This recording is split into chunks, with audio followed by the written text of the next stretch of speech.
388వ నామము నిత్యక్లిన్నా. ఓం నిత్యక్లిన్నాయై నమః. క్లిన్నము అంటే తడిసినది అని అర్థం, అంటే ఆర్ద్రమైనది. ఆర్ద్రము అన్న తడవటం అన్న ఒకటి. అమ్మ కరుణారసార్ద్ర హృదయం కలిగిన తల్లి గనక నిత్యక్లిన్నా అన్నారు. తిథుల్లో మూడవది తదియ ఉంది కదా.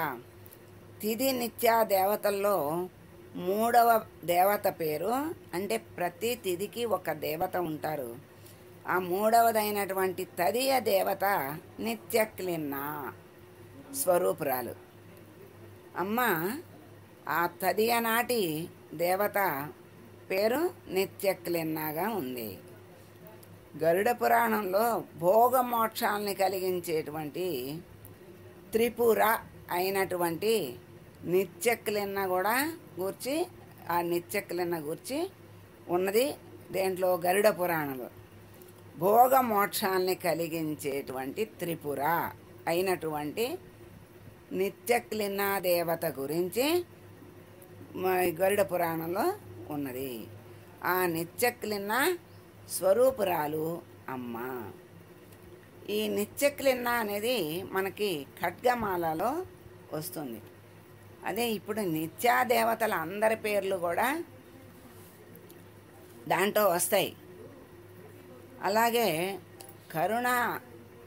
కరుణతో నిండిపోయినటువంటి హృదయం కలిగిన తల్లి. అలాగే ఈ తది అంటే శుక్లపక్ష తదియ రోజున ఆ నిత్యక్లిన్న దేవత అధిదేవత.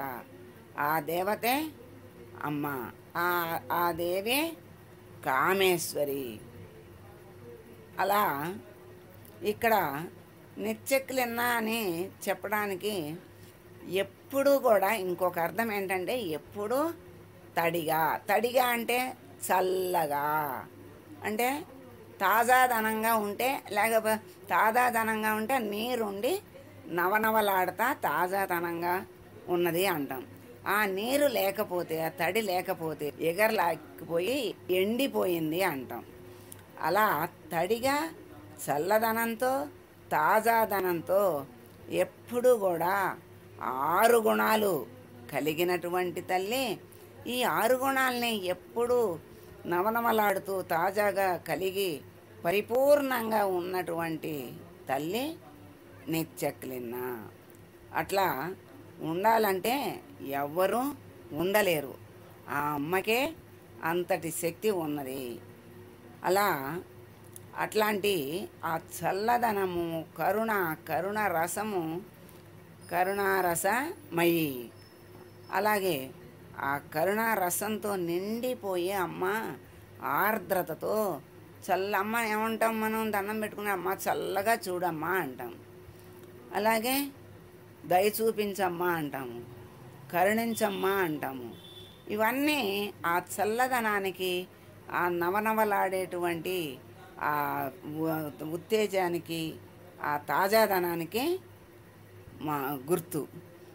అలాగే ఈ 6 గుణాలు కూడా ఎప్పుడూ నిండుగా షాడ్గుణ్య పరిపూరిత అయినటువంటి తల్లి నిత్యక్లిన్న అని కూడా మనం చెప్పచ్చు.